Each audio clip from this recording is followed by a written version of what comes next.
Bismillahirrahmanirrahim. Assalamualaikum warahmatullahi wabarakatuh. Waalaikumsalam warahmatullahi wabarakatuh. Oke, selamat sore adik-adik sekolah med ya. Semoga semuanya dalam keadaan sehat. Nah, adik-adik, hari ini ketemu lagi dengan Kak Ari. Kita akan belajar biologi, melanjutkan materi kita yang sudah kita pelajari di pekan lalu, yaitu mikroorganisme bagian yang pertama. Oke, waktu itu kita belajar virus dan monera. Hari ini kita akan melanjutkan pembahasan kita tentang fungi, protista dan fungi ya. Kita sebut dengan istilah mikroorganisme bagian yang kedua ya. Protista dan fungi ya, jamur. Nah, seperti biasa nanti kakak akan jelaskan lewat slide. Cuma hari ini materi kita itu agak banyak ya. Protista dan fungi ini lumayan banyak. Nanti tidak semua slide-nya akan kita bahas. Ya, kita bahas pokok-pokoknya saja ya. Pokok-pokoknya saja. Sehingga nanti bisa kita selesaikan materinya. Kalian siapkan alat tulis, mungkin ada yang perlu ditulis, kemudian lain-lain lah ya. Oke, nah ini kok jadi terima kasih. Ini tadi materi yang pertama ya, apa kelas yang pertama. Oke, ini udah bisa dibaca yang kakak share ini. Halo, sudah terbaca ya? Ya. Bisa Kak. Nah, ya. Nah, ini kakak jelaskan dulu materinya, tapi sebelum ke sana coba nih lewat private chat saja. Apa nih kira-kira jawabannya ini?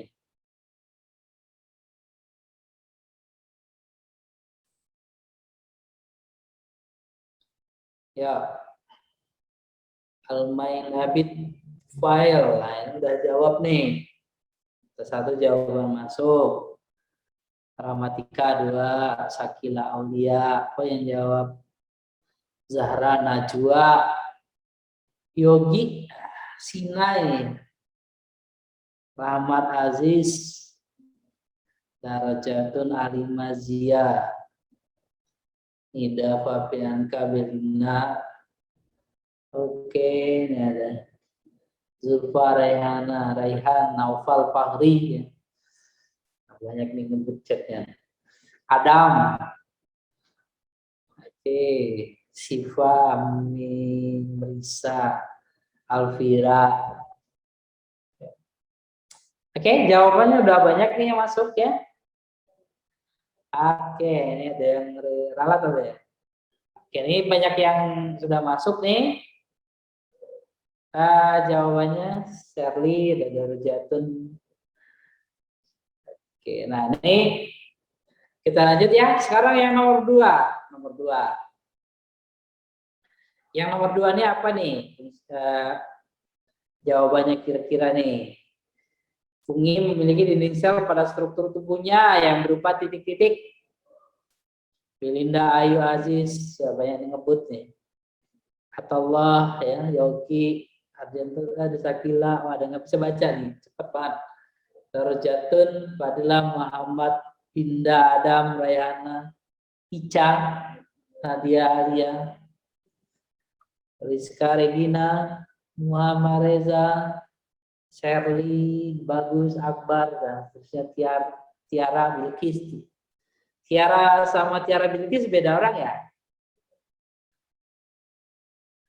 Ada Tiara, ada Tiara Bilkis. Oke.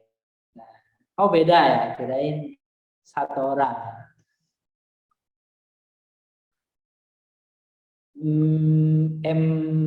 Risa Maulana. Nah, ini jawabannya sudah rata-rata benar sih ya. Ini udah banyak yang benar. Sebenarnya materi ini udah dipelajari waktu kalian kelas 10. Kalau masih ingat ya, jadi setelah monera, kemudian protista dan lanjut fungi. Nah, ini nggak perlu dijawab dulu ya. nanti kita akan ketemu jawabannya ya saat kita pelajari. Oh ini fungsi bukan fungsi gitu ya, ini salah ketiknya. Fungi ya. Nah, bersama Kak Ari disimak ya. Nah, kingdom protista ini merupakan kingdom ya. Jadi bukan fungsi kuadrat. 5 kingdom menurut Whittaker itu ada Monera, Protista, Fungi, Plantae, Animalia. Nah, yang kingdom Protista ini semua anggotanya sudah eukariotik, artinya sudah memiliki nukleus ya, atau memiliki membran nukleus. Nah, kingdom Protista ini sebenarnya anggotanya itu campur ya. Campuran dari kingdom Fungi, kemudian Plantae dan Animalia. Ada organisme di mana dia punya ciri-ciri seperti fungi atau jamur, seperti tumbuhan, seperti hewan, tetapi dia tidak punya ciri khas ya. Ada ciri khas yang menempatkan ketiga kingdom itu ya, menjadi berbeda. Nah, ciri khas itu kemudian tidak dimiliki oleh kelompok protista ini, makanya dia dikeluarkan dari kingdom fungi, kingdom tumbuhan, dan kingdom hewan. Dimasukkan ke dalam kingdom sendiri namanya protista. Gitu ya. Sehingga anggota dari protista ini nanti ada mirip jamur, mirip tumbuhan, dan mirip hewan. Mirip jamur ya, seperti jamur ciri-cirinya. Hanya saja nanti ada beberapa ciri, misalnya nih, dinding sel jamur itu kitin. Ya, tadi di soal ada ya. Tapi ada beberapa anggota jamur yang dinding selnya bukan kitin, selulosa. Maka dia dikeluarkan dari jamur, dimasukkan ke dalam kingdom protista mirip jamur. Gitu ya. Protista mirip tumbuhan atau alga. Protista mirip tumbuhan. Ya, jadi dia bisa berfotosintesis, punya dinding sel selulosa, gitu kan. Tapi dia belum memiliki jaringan-jaringan khusus seperti misalnya parenkim, kolenkim, sklerenkim, epidermis, gitu ya. Apa namanya, meristem, belum punya dia bagian-bagian itu. Dan selain itu dia juga sudah pasti tidak punya akar, batang, dan daun. Ya, makanya kemudian dia dikeluarkan dari kelompok Plantae. Kalau Plantae itu sudah punya akar, batang, daun, maka dia disebut sebagai Cormophyta. Tapi ada kelompok yang dia belum punya akar, batang, daun, belum punya jaringan sejati, disebut sebagai Talophyta ya, atau tumbuhan bertalus. Maka masuklah dia ke dalam kingdom protista, yaitu protista yang mirip tumbuhan disebut dengan sebutan algae. Gitu ya, dipahami. Kemudian yang mirip hewan, secara umum ciri-cirinya itu sama seperti hewan, tidak punya dinding sel, heterotrot, bisa bergerak aktif. Tapi sayangnya dia bersel satu. Kalau hewan itu masuk ke dalam kingdom hewan, syaratnya harus bersel banyak, multiseluler. Nah, hewan-hewan yang masih bersel satu kemudian dimasukkan ke dalam kingdom protista, yaitu protista yang mirip hewan atau disebut dengan istilah protozoa. Itu ya, semoga bisa dipahami. Kenapa kemudian nanti anggota kingdom protista ini cirinya itu bisa ciri hewan, bisa ciri tumbuhan, bisa ciri fungi. Oke ya, kita lanjut. Pertama kita akan belajar protista yang mirip jamur. Nah ini yang cirinya mirip seperti jamur, tapi dikeluarkan dari kelompok jamur. Kenapa? Karena dia, misalkan nih, Myxomycota jamur lendir.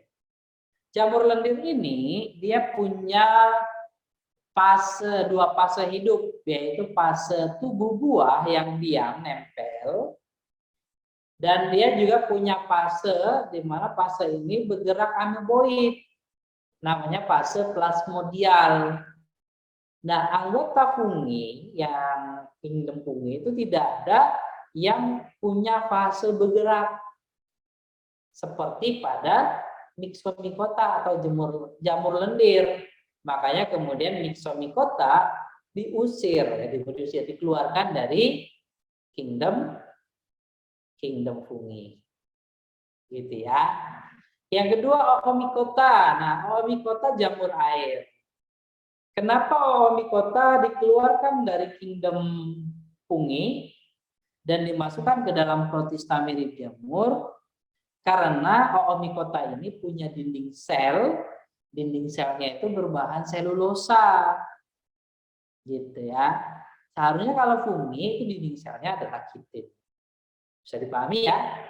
Nah, ini Myxomicota dan Oomycota. Kita lihat sekilas saja ini ya. Penjelasannya, Myxomicota disebut sebagai jamur lendir ya. Punya dua fase, fase plasmodial vegetatif dan fase reproduktif ya. Plasmodialnya itu dia bisa bergerak ameboid ya. Seperti hewan. Kalau fase reproduktifnya membentuk badan buah yang nanti akan menghasilkan spora. Gitu. Karena dia punya tadi ya, dia punya fase plasmodial, maka dia dikeluarkan dari kingdom fungi. Contohnya Myxomicota itu Fusarium, Dictyostelium. Nah, ini contoh-contoh dari Myxomicota. Ini nama-namanya ya. Oke. Nah, reproduksinya itu nanti seperti ini. Plasmodiumnya akan membentuk badan buah. Badan buah ini nanti menghasilkan spora, ya kan? Spora itu kemudian berkembang lagi menjadi fase plasmodial. Plasmodium. Seperti ini ya. Jadi plasmodium kemudian membentuk spora, sporanium. Dalam sporanium menghasilkan spora. Ini fase tubuh buah namanya ya. Nah, setelah itu sporanya akan berkembang lagi menjadi fase plasmodial lagi, ya kan? Bisa bergerak ameboid, kemudian membentuk flagel, ada yang mengalami penggabungan atau singami, zigot, ya. Kemudian membentuk plasmodium lagi. Nah itu ya, jadi dia ada dua fase, fase tubuh buah dan fase plasmodial. Itu. Nah itu mungkin tentang Myxomicota. Gambarnya seperti ini. Kalau di tumbuhan kalian punya lihat jamur kecil-kecil gitu berwarna-warni sehingga tumbuhannya itu ada sebagian berubah warna gitu. Nah itu mungkin kelompok Myxomicota. Yang kedua, protista mirip fungi ini adalah Oomycota. Oomycota ini keluar dari kelompok fungi, dikeluarkan dari fungi karena dia dinding selnya selulosa. Ya kan? Kalau fungi seharusnya dinding selnya itu dari kitin ya. Nah, ini diingat ya. Reproduksinya bisa vegetatif, kalau vegetatifnya dengan membentuk zoospora. Secara generatifnya yaitu membentuk antheridia. Antheridia itu nanti menghasilkan sperma dan oogonia menghasilkan ovum. Nah, kalau udah pembuahan terbentuklah zigot. Zigot itu kemudian berkembang. Nah, seperti ini kira-kira ya. Jadi bagian hifanya ini nanti terbentuk antheridia dan oogonia. Maaf, oogonia sama antheridia. Gitu ya, oogonianya nanti menghasilkan telur yang bulat ini ya, ini oogonia, yang panjang ini spermanya nanti dihasilkan antheridium. Ini namanya antheridium ya. Fertilisasi jadi zigot, zigotnya kemudian berkembang menjadi hifa lagi.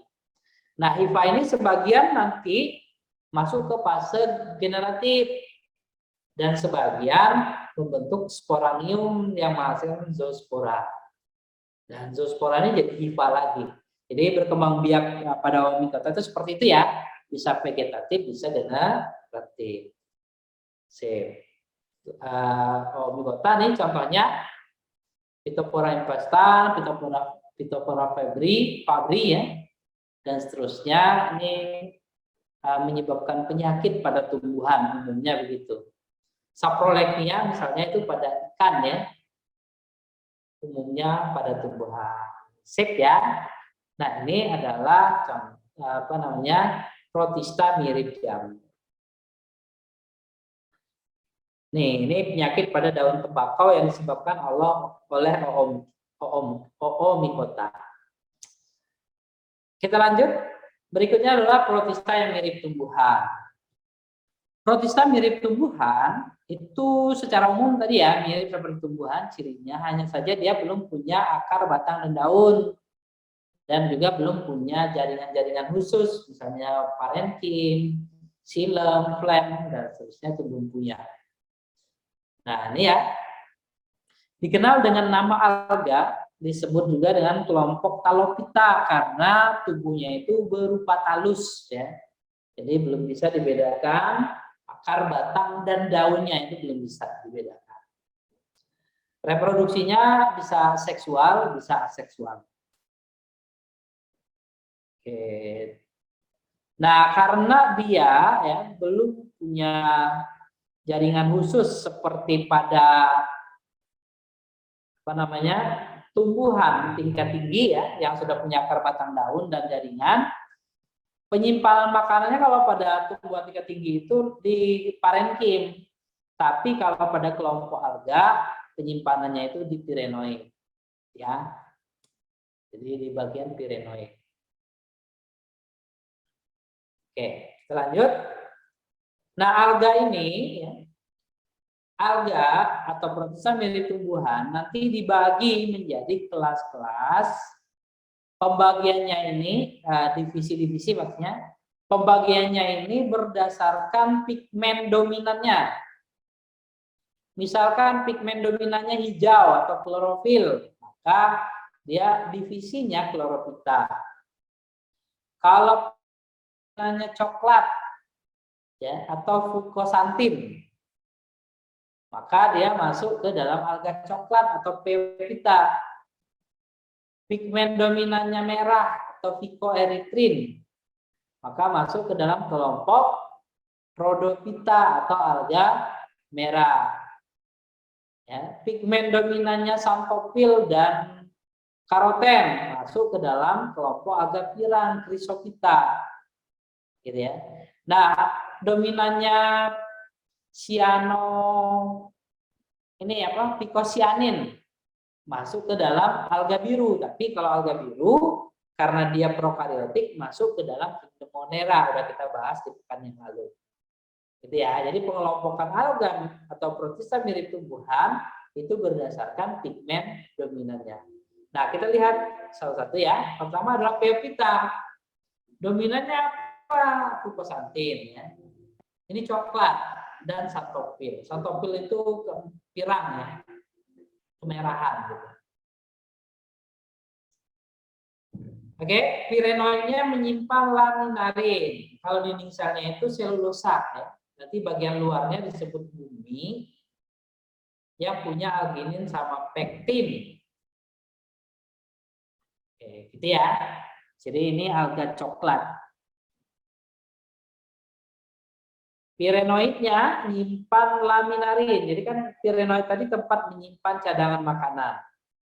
Ya, senyawanya dalam bentuk laminarin. Itu kalau alga coklat. Nah, peranannya ya, bisa buat industri makanan ya. Yaitu asam alginat. Kalau tempat hidupnya semuanya di laut ya, tapi lautnya di daerah pantai, jadi bukan di dalam. Oke. Nah, kita lanjut. Contohnya Sargassum, Turbinaria, dan seterusnya. Nih kalau kalian ke pantai ketemu seperti ini, nah ini termasuk alga coklat. Mungkin pernah ya? Oh, itu alga coklat berarti. Berikutnya adalah rhodophyta atau alga merah. Rhodophyta itu dominan, pigmen dominannya phycoerythrin. Ya, yang paling dominan adalah warna merah phycoerythrin. Phycocyanin ini jumlahnya sedikit, ya. Nah, ini warna biru. Gitu. Jadi yang paling dominan merah sehingga alga ini pilihannya merah ya. Kemudian misalnya itu ada mikrofibril ya. Mikrofibrilnya itu ada silan dan manan di sisi luar dari lendir. Jadi punya silan dan manan. Cadangan makanannya disimpan di pirenoid dalam bentuk fluoride. Kemudian fluoridosid, gliserin dan galaktosa dan tetes minyak. Ini alga merah. Pigmen dominannya phycoerythrin. Nah, alga merah ini habitatnya di laut dalam. Ya, makanya untuk budidayanya agak susah ya, karena dia di laut dalam. Dan biasanya bisa hidup sampai pada cahaya biru. Jadi cahaya biru itu cahaya yang paling dalam bisa menembus ya. Nah, nanti bisa ditemukan ada alga merah. Ya, seksualnya dengan tetraspora, seksualnya dengan karpospora. Nah, gunanya buat apa? Biasanya untuk agar-agar. Jadi kalau agar-agar itu bisa untuk apa namanya? Dari alga merah buat sup ya. Buat sup tuh makanan Jepang biasanya ya, banyak alganya. Kalau di Indonesia sering disebut sebagai es rumput laut. Sebenarnya itu bukan rumput laut, tapi alga merah. Gitu. Kok nggak merah, Kak? Warnanya putih ya, karena udah dijemur, udah dicuci ya. Warnanya udah berubah. Tadinya warnanya merah. Contohnya Glacialia, Gelidium, Corallina, sama Eusema. Ini contoh-contoh dari alga merah. Nah, ini ya gambarnya alga merah seperti ini. Ini yang sering dilihat itu dibeli yang ini nih ya. Sering disebut dengan nama rumput laut ya, padahal bukan rumput laut. Lanjut ke chrysophyta atau keemasan. Keemasan ini warna dominannya adalah karoten atau fucosantin. Ya, keemasan.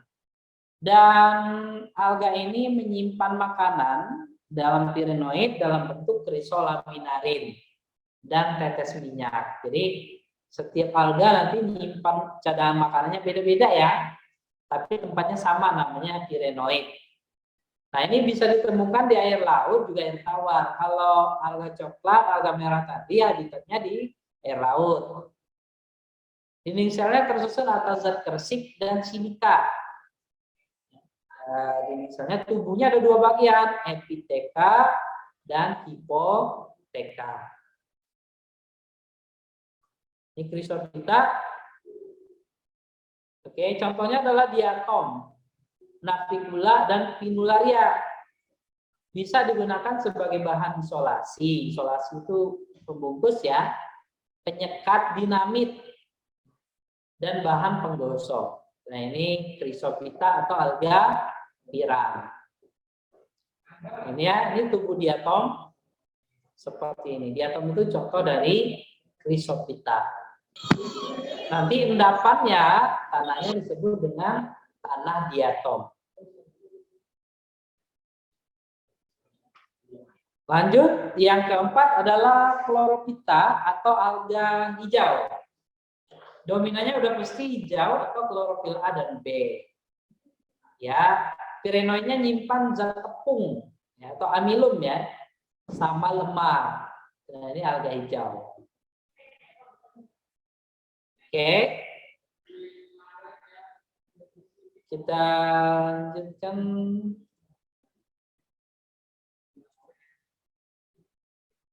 Peranannya bisa sebagai fitoplankton. Fitoplankton itu bahan makanan bagi zooplankton Bahan makanan bagi manusia juga bisa buah lalapan misalnya. Ya, ya habitatnya itu di air tawar atau di air laut. Kalau di tawar itu contohnya spirogyra ya. Spirogyra itu biasanya buat makanan ikan. Yang kalau kalian ke sawah tuh ada yang hijau-hijau, itu kayak benang. Nah itu spirogyra. Sering orang nyebutnya lumut, padahal bukan lumut sebenarnya ya. Ini buat umpan mancing. Oke, nah reproduksinya itu pakai zoospora, bisa juga dengan konjugasi.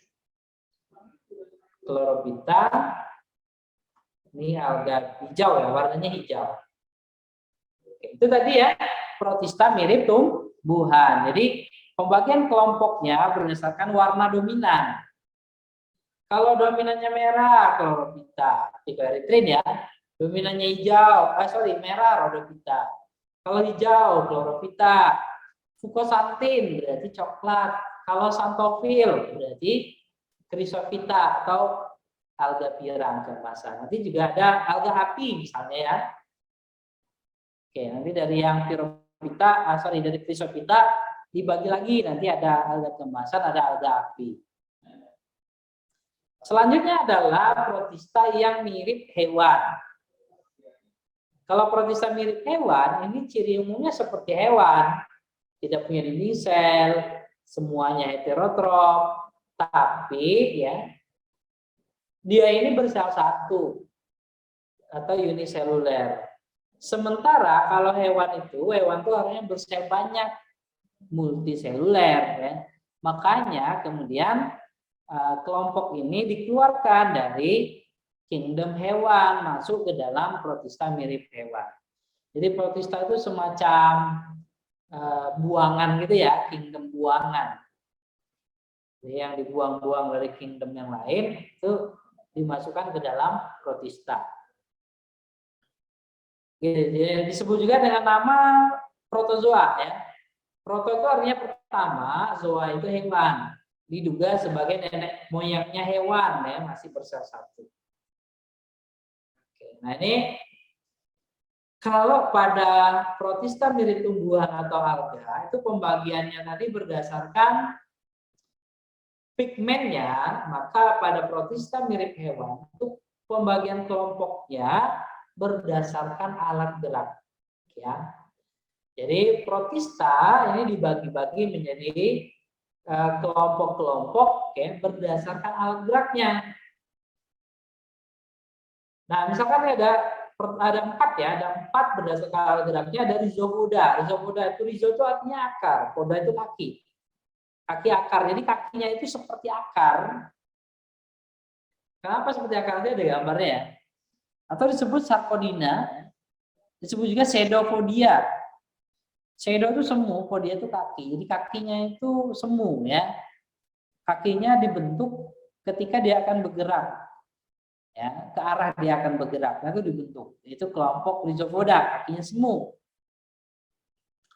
Kelompok yang kedua adalah kelompok ciliata. Ya, protista mirip hewan yang ciliata ini punya alat gerak. Alat geraknya berupa silia atau rambut getah.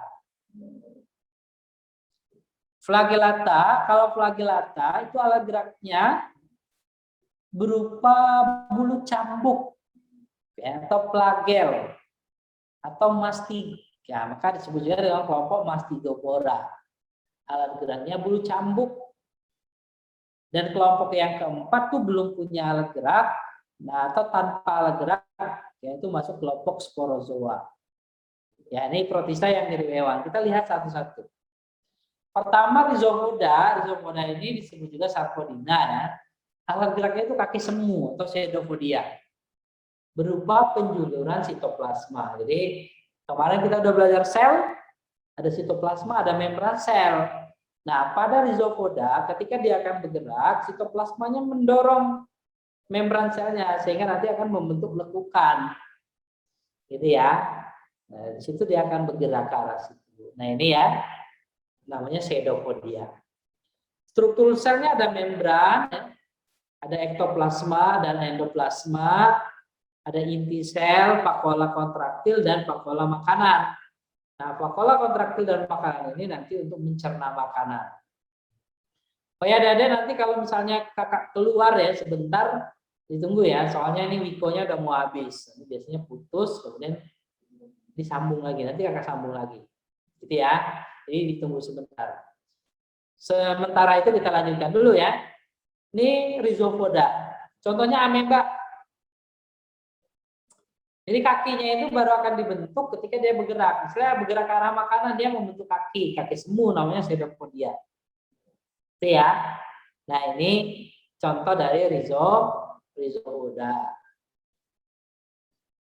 Nah, ini contoh hewannya dan peranannya yang masuk ke dalam kelompok rhizopoda: Entamoeba coli, Entamoeba gingivalis, Entamoeba histolica, Arcella, Diflugia, Foraminifera, sama Radiolaria. Ini peranannya ya, ada yang menguntungkan bagi manusia, misalnya ada petunjuk adanya minyak misalnya, dan ada yang hidupnya parasit menyebabkan penyakit, misalnya menyebabkan disentri, Entamoeba histolica. Oke ya, nah ini kelompok yang pertama ya, rhizopoda dari protozoa. Yang kedua adalah flagellata. Flagellata ini protozoa yang punya alat gerak berupa flagel, bulu cambuk. Gitu. Nah, pengelompokannya ada dua. Jadi dikelompokkan jadi dua, Phytoflagellata dan Zooflagellata. Phytoflagellata ini kadang-kadang juga masuk ke protista mirip tumbuhan. Ya, masuk ke dalam kelompok Chlorophyta. Tapi kadang juga, kenapa? Karena dia bisa berfotosintesis. Nah, selain bisa berfotosintesis, dia juga bisa bergerak seperti hewan. Makanya kemudian dia bisa masuk ke tumbuhan, bisa masuk ke protista mirip tumbuhan, bisa masuk protista mirip hewan. Gitu ya. Nah, itu ada Phytoflagellata, Zooflagellata. Kalau kita lihat, Phytoflagellata itu bisa reproduksi, ya. Misalkan apa nih? Ada Eulena viridis, Noctiluca miliaris, sama Karenia brepis. Nah, ini nih, misalkan nih, yang Noctiluca miliaris bisa menghasilkan cahaya fluoresen, ya. Fluoresen itu pendarahan cahaya seperti pada kunang-kunang. Karenia brepis menyebabkan pasang merah pada air laut, sehingga air lautnya berwarna merah. Kalau kita lihat nih, nah seperti ini ya. Noctiluca miliaris misalnya menyebabkan pasang merah ya, bioluminescen, warna pendarahan cahaya, sehingga jadi bercahaya perairannya. Ini disebabkan oleh Noctiluca miliaris. Karenia brepis ini menyebabkan pasang merah, sehingga nanti perairannya jadi berwarna merah. Nah, ini biasanya dia akan melepaskan racun sehingga menyebabkan ikan-ikan banyak yang mati. Oke, nah ini kelompok yang kedua yaitu flagellata yang masuk ke dalam phyto ya, tumbuhan. Kalau yang zoo itu tidak ada kloroplasnya. Alat geraknya flagellata, dia tidak punya alat gerak, ya nggak punya kloroplas maksudnya, sehingga tidak bisa berfotosintesis. Nah, contohnya apa nih? Ini ada Trypanosoma yang menyebabkan penyakit Trichomonas vaginalis, Leishmania, dan seterusnya. Nah, ini contoh dari zooflagellata. Jadi flagellata yang dia tidak punya klorofil, tidak bisa berfotosintesis. Oke ya, kita lanjut. Berikutnya adalah yang Ciliata. Ciliata kelompok dari protozoa yang punya alat gerak silia atau rambut getar. Oke. Nah, Ciliata ini punya membran sel ya, yang disebut dengan istilah pelikel. Nah, sama nih, punya vakuola makanan untuk mencerna makanan. Kalau vakuola ekskresi. Contohnya apa nih? Contoh dari Ciliata adalah Paramecium, Stentor, Vorticella, Didymium, sama Balantidium coli.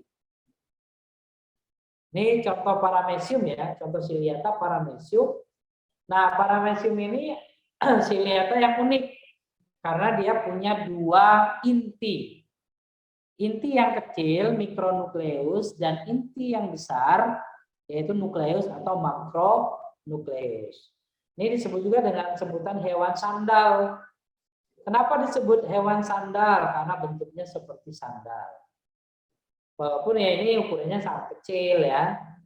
Kalau ukurannya segede sendal ya bagus juga ya kita buat sendal unik dari hewan. Kita lanjut. Ini reproduksi Paramecium. Nggak usah kita bahas ya. Contohnya ya, contoh dari Ciliata dan peranannya bagi manusia.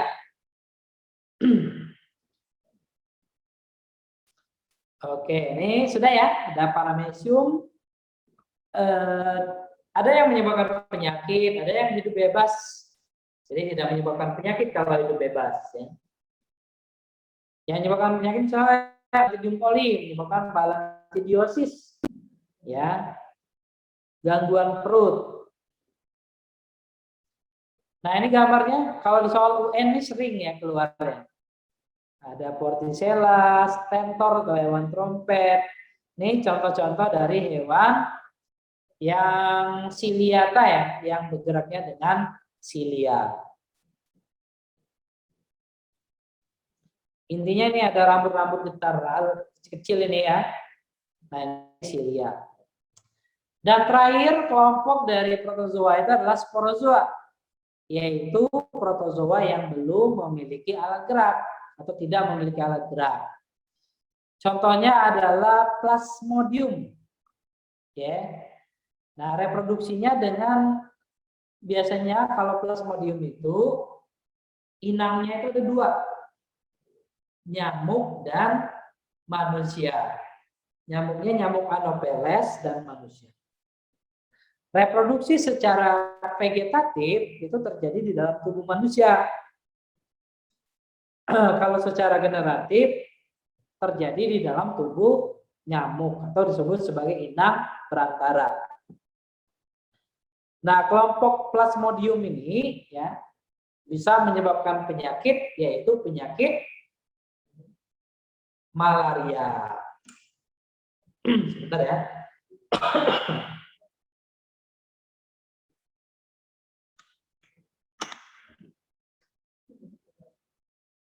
Ini nggak punya alat gerak. Nah, Plasmodium ini menyebabkan penyakit malaria berdasarkan waktu sporulasi. Sporulasi itu terjadi dalam tubuh manusia dan nanti menyebabkan demam. Maka ini Plasmodium falciparum misalnya itu menyebabkan malaria tropicana di mana demamnya 24 jam sekali itu demam. Gitu ya, dan seterusnya. Seperti pipak, malaria itu beda-beda. Sip ya. Nah, ini siklus hidupnya mulai dari gametosit ya, dia masuk ke dalam tubuh nyamuk melalui isapan. Jadi kalau nyamuk menghisap darah orang yang sakit malaria, nanti gametositnya ini pindah ke tubuh nyamuk. Dalam tubuh nyamuk nanti fertilisasi khususnya ya. Kemudian berkembang menjadi zigot, zigot jadi ookinet, ookinet jadi ookista, ookista kemudian nempel membentuk sporozoid. Sporozoid nanti ke liur nyamuk. Ketika nyamuk menghisap darah orang, di mana nyamuk Anopheles ini ada sporozoidnya, maka sporozoidnya akan masuk ke orang tersebut. Nanti akan ke hati berkembang menjadi merozoid dan akhirnya menyerang sel darah merah. Gitu ya. Nah, ini membelah reproduksi secara vegetatif dan menyerang sel darah merah. Gitu ya. Nah, ini Plasmodium menyebabkan penyakit malaria. Dan contoh yang lain adalah Toxoplasma gondii ini bisa menyebabkan keguguran pada wanita hamil. Dan biasanya ya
baik, mohon maaf seperti tadi kakak bilang ya, wikonya habis, jadi diperpanjang dulu. Nah kita lanjut.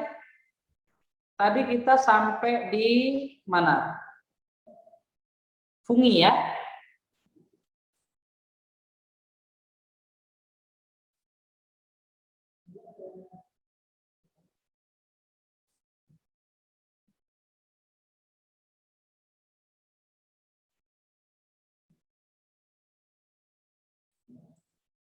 Oke, masuk fungi. Nah, fungi ini satu kingdom ya, setelah protista. Nah, anggotanya ini sebenarnya tidak semuanya mikro ya. Ada yang bersel banyak, tapi sekalian kita bahas ya di sini. Nah, adik-adik, fungi ini punya ciri khas ya. Secara umum dia seperti hewan ya. Misalnya heterotrof, tidak punya pigmen fotosintetik, bisa parasit atau saprofit ya kan, pengurai atau hidup parasit ya, gitu. Atau bisa juga ada yang simbiosis. Nah, ciri khas pada fungi ini membedakan dari hewan adalah dia punya dinding sel di mana dinding selnya itu dari kitin. Ya, nah makanya tadi ada fungi yang dinding selnya selulosa itu dikeluarkan, masukkan ke protista mirip fungi. Karena khas pada kelompok fungi, dinding selnya itu kitin. Kemudian tubuhnya tersusun atas hifa atau benang halus. Nanti kalau kumpulan dari benang-benang halus namanya miselium. Ya, secara struktur kalau kita lihat fungi itu ada kamir, yes, itu yang bersel satu. Ada yang kapang, ya, ada yang cendawan atau mushroom. Gitu ya. Nah, ini fungi. Kita lihatkan dulu. Ini morfologinya. Kumpulan hifa namanya miselium. Benang-benang penyusunnya itu namanya hifa. Nah, hifa fungi nanti ada yang bersekat, ada yang tidak bersekat. Kalau bersekat ini yang ini ya. Jadi ini satu sel, ada satu inti, satu inti.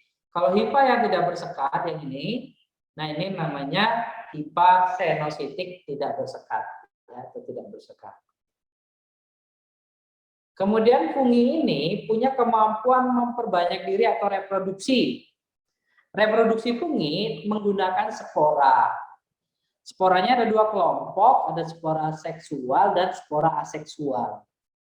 Kalau spora aseksual itu spora yang dihasilkan dari tubuh fungi tanpa proses konjugasi. Kalau spora seksual pada fungi, spora yang dihasilkan melalui proses konjugasi di awalnya. Gitu ya. Nah, macam-macam spora seksualnya ada kelompok Conidiospora ya.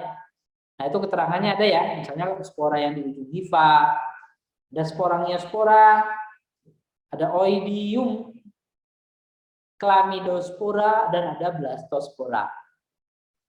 Berikutnya adalah spora seksual. ada askospora yang dihasilkan oleh kantung askus. Jadi pada fungi ini nanti ada askus yang terbentuk dan menghasilkan askospora.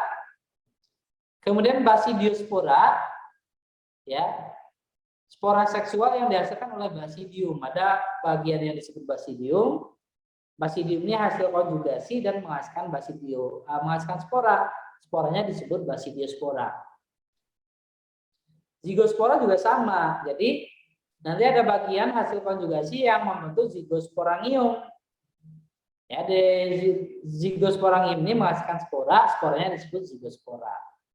Nah, spora seksual ini penting diingat karena ya, pembagian divisi pada kingdom fungi itu berdasarkan spora seksualnya. Misalkan ada spora seksualnya askospora, kelompoknya ascomycota divisinya. Ya. Spora seksualnya basidiospora, kelompoknya divisinya namanya basidiomycota. Spora seksualnya zigospora, maka nanti kelompoknya divisinya namanya zigomycota. Dan yang belum punya spora seksual nanti masuk ke dalam kelompok deuteromycota. Jadi diingat ya, pada fungi itu pembagian kelompoknya atau divisinya berdasarkan spora seksualnya atau spora hasil konjugasi. Nah, pertama adalah divisi zigomycota. Divisi zigomycota seperti kakak katakan tadi, ya, adalah divisi yang punya spora seksual berupa zigospora. Yang ini ya. Nah, divisi ini punya hifa, hifanya tidak bersekat. Nah, ingat kalau fungi itu ada 4 kelompok nanti ya, ada 4 divisi. Dan satu-satunya divisi yang tidak bersekat adalah zigomycota. Ya, mempunyai spora seksual namanya zigospora. Gitu ya. Contohnya adalah Rhizopus. Nah, kalau kita lihat di sini ada namanya konjugasi. Konjugasi itu pertemuan 2 hifa. Setelah konjugasi kemudian membentuk bagian yang disebut dengan askus. Zigosporangium. Ya. Nah, ini zigosporangium nanti berkembang. Di dalam zigosporangium kemudian terbentuk spora, sporanya disebut zigospora. Nah, pokoknya nanti kelompok ini disebut divisi zigomycota karena menghasilkan zigosporangium hasil konjugasi, di mana zigosporangiumnya menghasilkan spora, yang mana sporanya disebut zigospora. Gitu ya. Nah, sementara spora aseksualnya namanya sporangiospora.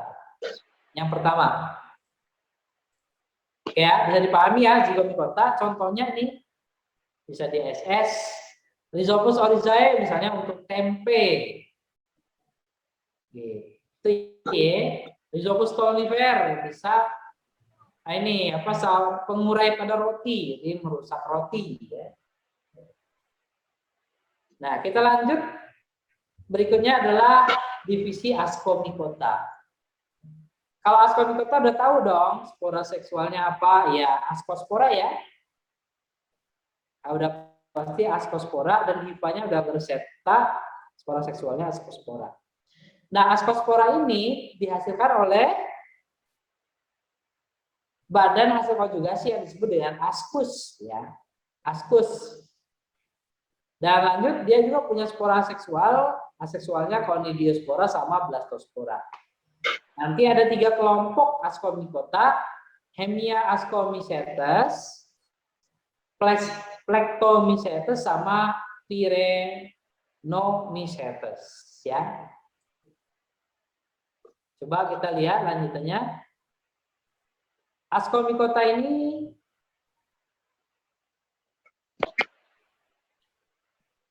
punya badan askus, gambarnya terakhir nih, ntar dulu ya. Yang pertama adalah Hemia ascomycetes. Ini bersel satu, jadi kelompok ini dia uniseluler. Ya, spora seksualnya ascospora, tentunya spora aseksualnya blastospora. Contohnya Saccharomyces sama Candida. Nah, ini kelompok Hemiascomycetes, dan peranannya bagi kehidupan itu bisa buat bir, tape, sake misalnya ya. Nah, itu minuman-minuman beralkohol. Nah, ini kelompok yang Hemiascomycetes, Ascomycota ya. Ascomycota kelas Hemiascomycetes. Kemudian yang kedua adalah Plectomycetes. Plectomycetes itu disebut Pleistotecium ya, karena bentuknya seperti bola. Spora seksualnya ascospora pasti ya, bentuk conidium. Nah, ini aseksualnya. Contohnya adalah apa nih? Aspergillus sama Penicillium. Peranannya bagi kehidupan. Nah, ini ya.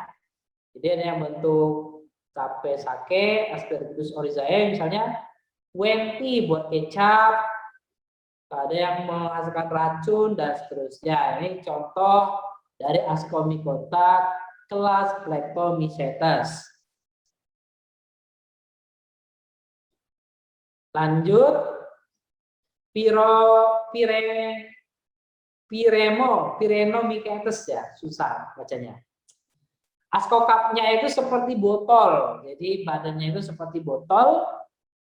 Ya, nah ini sama nih, reproduksi seksual udah pasti askokap, dan aseksualnya dengan conidium atau conidiospora. Contohnya adalah Neurospora cytophila yang digunakan untuk membuat oncom.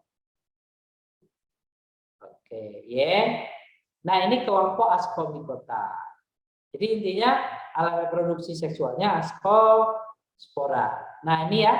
Tadi Ascospora itu dibentuk dari hifa hasil konjugasi. Ini hasil konjugasi hifa, kemudian membentuk badan ini. Nah, ini namanya ascus. Di ascus ini kemudian dihasilkan spora. Ya, ini sporanya maka disebut sebagai ascospora. Gitu ya. Secara vegetatif dia menghasilkan conidiospora. Gitu. Nah, ini kelompok Ascomycota. Berikutnya adalah divisi Basidiomycota. Basidiomycota, divisi ini berkembang biak dengan spora seksual berupa Basidiospora. Basidiospora tentunya dihasilkan oleh Basidium. Ya. Jadi kelompok Basidiomycota nanti hasil konjugasinya membentuk Basidium. Basidium ini kemudian membentuk spora. Sporanya disebut Basidium. Nah, pada Basidiomycota bagian seperti payung yang bagian seperti payung ya, bukan suadi. Oke, nah ini Basidiomycota. Reproduksi seksualnya itu nanti dibentuk ya Basidium, Basidium seksualnya dengan Conidiospora. Nah, kalau kita lihat ini bagiannya ada seperti payung, ini Basidiokarp. Di bagian seperti payung ini di dalamnya ada namanya Basidia atau Basidium. Nah, Basidium ini hasil konjugasi. Ya, kemudian nanti menghasilkan spora. Sporanya kemudian disebut sebagai Basidiospora. Nah, inilah kelompok Basidiomycota. Ya, spora generatifnya berupa Basidiospora, dihasilkan oleh Basidium. Ini contoh dan peranannya. Ya, misalkan ada Fuchsinia graminis, parasit pada gramine dan dikotil. Ada Aurelia polytricha, jamur kuping yang sering dibuat sayur, makanan atau dibuat tekwan, ya, campuran tekwan. Volpariella polpaceae yang sering dijual di pasar, ya, atau ada jamur goreng. Nah, itu pakai Volpariella polpaceae. Dan yang lain ya, ini ada yang menguntungkan dan ada yang merugikan. Ini peranan dari Basidiomycota. Ini gambarnya ya, Basidiomycota itu seperti ini. Dan terakhir, ya, divisi dari fungi adalah Deuteromycota. Deuteromycota adalah divisi pada fungi di mana dia belum punya alat reproduksi spora seksual. Ya. Jadi belum punya spora seksual, seksual ya. Kalau aseksualnya udah ada. Nah, contohnya apa nih? Ada Cladosporium, Malassezia purpur, sama Blastomyces. Nanti kalau misalnya sudah ditemukan spora seksualnya, dia akan dimasukkan ke salah satu di 3 kelompok yang punya spora seksual. Misalnya Monilia cytophila, jamur oncom, tadinya dari Deuteromycota, kemudian ditemukan ternyata punya ascospora, maka dia dimasukkan ke dalam ascus, ya. Gitu. Oke, Dedek, ini contoh Deuteromycota. Dan peranannya bisa merugikan, ya, merugikan sih umumnya ya. Dan terakhir, ya, nanti ada simbiosis mutualisme antara jamur dengan alga yang disebut dengan lichen atau jamur lumut kerak, ya, atau lichenes. Nah, nanti kelompok jamurnya disebut Mycobion dari kelompok Ascomycota dan Basidiomycota. Sementara dari kelompok alganya disebut Picobion, yaitu dari kelompok Chlorophyta dan Cyanophyta. Lanjut ya, ini lichen. Dan ada juga simbiosis mutualisme antara akar tumbuhan pinus dengan jamur, namanya mycorrhiza. Ya, simbiosis mutualisme antara akar jamur dengan antara akar tumbuhan pinus dengan jamur dari kelompok Ascomycota dan Basidiomycota. Namanya mycorrhiza. Dan sudah, itu terakhir adik-adik ya.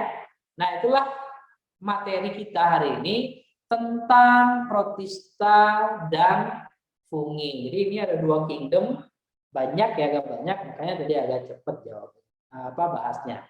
Ini ada yang bisa jawab nih, apa nih kira-kira jawabannya?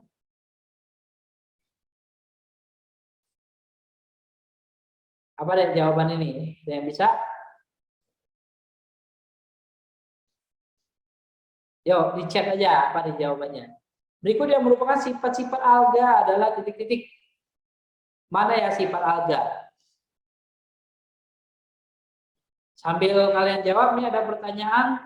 Protoplasma sama Kak. Apa nih? Nah, oke, ini banyak jawabannya. Protoplasma sama situ.